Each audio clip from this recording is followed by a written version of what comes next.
Welcome back to What Arty Noobs with General Disturbance. This is the ISU-152. It's a Soviet Tier 8 tank destroyer, and this one's located on the north spawn of Tundra under the command of Ian Green. Now, what can I tell you about the ISU-152? Well, it's built on the IS chassis. The SU-152 used to be on the KV-1S chassis, and this one is on the IS chassis instead. It's got a 152mm gun. The Tier 10 version has got a penetration of 260mm and 750 alpha damage.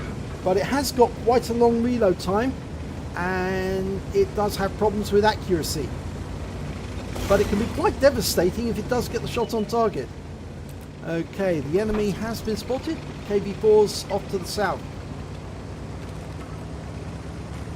Reload time is 17.32 seconds. So you can see what I mean. It's an eternity to wait for a reload.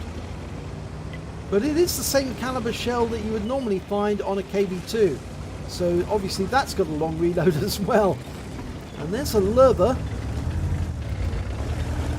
Going after that? I think so. He's going to have to pop up over the ridgeline and expose himself, and he just took around from the lurver, but he fired one back, 272. It's a very low roll. And of course not really a good exchange, because of course he lost an extra 100 hit points, or 90 hit points extra.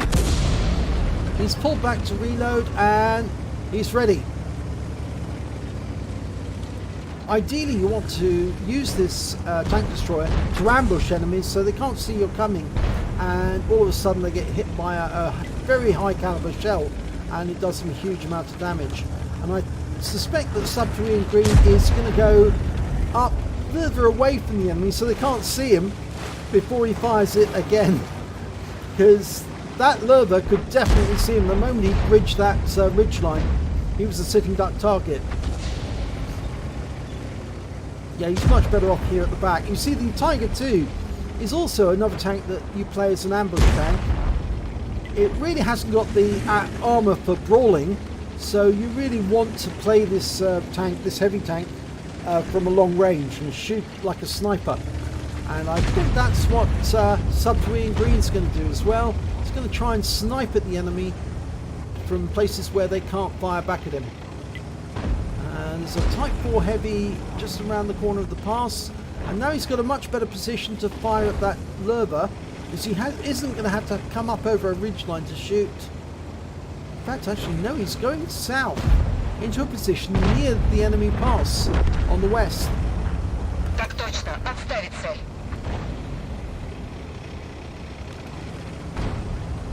And that's a very forward position. Well, the enemy's going to have no difficulty seeing him, and of course the armour on the ISU-152 is notoriously poor. That's why you want to use it as an ambush tank. And that ST-1 is trying to conceal himself. You fire in around 268. Yeah, he gets hit in return for 117. Well, that exchange was a little better because he did more damage than he took. But he has taken some damage, and that ST-1 is not going to allow him to pull out and start aiming at him. So he's going to have to wait for that ST-1 to pull back before he can then do the same and take a position again. And the Type 4 has made him back away, so he's now pulling into an aiming position.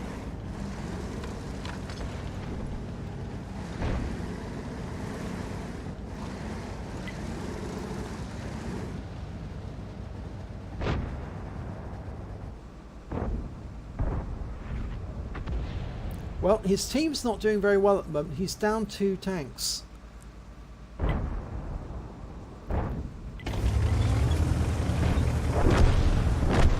Yeah, I think actually the Type 4 Heavy is saying turn back. I think he wants to fall back. He doesn't want to engage these tanks. He's up against 2 opponents. I don't think he wants to take them on. No. Ian Green was thinking about going around that corner. I don't think that would have been a good idea, because the Type 4 Heavy on the enemy team would have made mincemeat of him. And I think the Type 4 Heavy actually suffered quite a big hit there. Lining up a shot on him. And he's in reload. Oh, that worked. 263 hit points. And now we've got a Scorpion G joining in. He waited until the Type 4 Heavy had fired. Knew that he was in a very long reload. Then he could come up and shoot him. And the Type 4 Heavy is now fired. We're waiting for the enemy Type 4 to fire. He has fired at the Scorpion. The Scorpion took a big hit. We fire and the Type 4 is no more. Takes him out, 138. So that worked. Unfortunately, it didn't work out very well for the Scorpion G though, because he's lost most of his hit points. Now, is he going to get a shot at that ST1? Well, the Scorpion G is trying to get around the other side. No, it didn't work out well for the Scorpion G. But I think it's going to work out okay. Oh! Well, it gets 386 into the side of the ST1. Not sure if he damaged the Type 4 Heavy at the same time. But the Type 4 has just derped the ST1 out of existence. And the scores are now even. Oh, standard B. And we took a round. And we fired one back. And that's a good exchange because that means we're 70 up on the standard. And we're reloading. Even though the rescue says we're loaded, I think we are reloading. Almost there. Okay, we're loaded. And he takes the standard B out of the game. Good kill. And I think the Type 4 Heavy thinks that too. That means they're 2 tanks up now. Type 4 Heavy's happy because, of course, now he's still stunned, but now it means he can move into the enemy area. There's only 3 tank destroyers left and 2 Arty on the enemy team.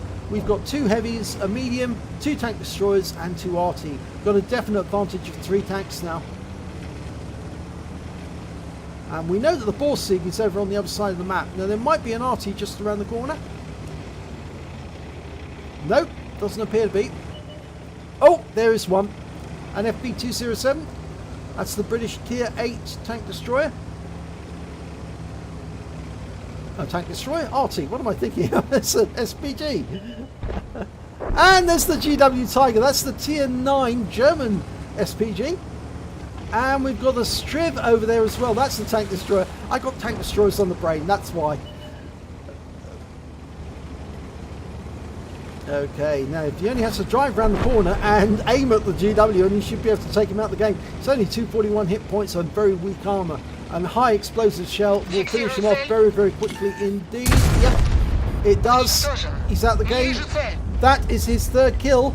He can now platoon with the Patton, and that will be a brothers in arms. Oh, and the strip goes down. Now, will he platoon? Doesn't need to. The game's over. That went very, very quickly towards the end. And it's an ace tanker for Subterranean Green in the ISU-152. He also gets a bruiser medal for getting at least 5 critical hits, crewing incapacitations or module damage. He got 13 in that battle. And a 5 for effect for dealing more damage than the hit points of his own vehicle. So, let's have a look at the team scores.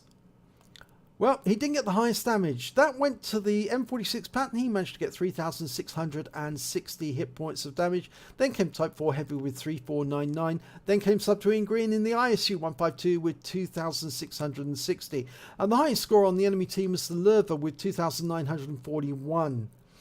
When it came to kills, it was the M46 Patton and the ISU-152 who managed to get the highest amount. The Tiger 2 did get 3 kills, but he was killed during the battle. The highest the enemy could make was 2 kills, and that went with the SU-101 and their T-54 first prototype. So, let's have a look at base XP. And here it was Subterranean Green who did the best. He managed to get 1,191. Then came the M46 Patton with 1,132. And lastly, the Type 4 Heavy with 972. Highest on the enemy team was their Lerva with 585. So let's have a look at detail report. Well, Subterranean Green only fired 8 rounds during that battle. He got 8 direct hits, 8 penetration, 2 splash. Damage of 2,660 hit points, all at less than 300 meters. He did receive 3 hits, and they were all penetrations, I'm afraid. He damaged 5 of the enemy, killed 3 of them, and he also did 564 hit points of stun assistance, or damage assistance, I should say. He earned 27,625 credits, and yes, he did damage the Type 4 Heavy when he fired into the side of that ST1 when he was going face to face with the ST1. And obviously you got a certain amount of splash from HE, so you need to be careful that you don't damage your teammate too much. I've actually done that myself on occasion, fired an HE round in. I've actually damaged my teammate more than I damaged the enemy. It can be rather unfortunate if you do that, but be aware of that just in case your teammate's actually on low hit points when you fire. After auto repair and ammunition resupply, he actually took away 12,569 credits. He received 1,191 base XP, and there was no multiplier, so that's all he took away. But at least he got the ace tanker in it, and that's his first ace tanker in the ISU-152. So if you enjoyed this replay, please give it a like and do subscribe to our channel, and hopefully it'll be your replay that I'll be featuring in the next video.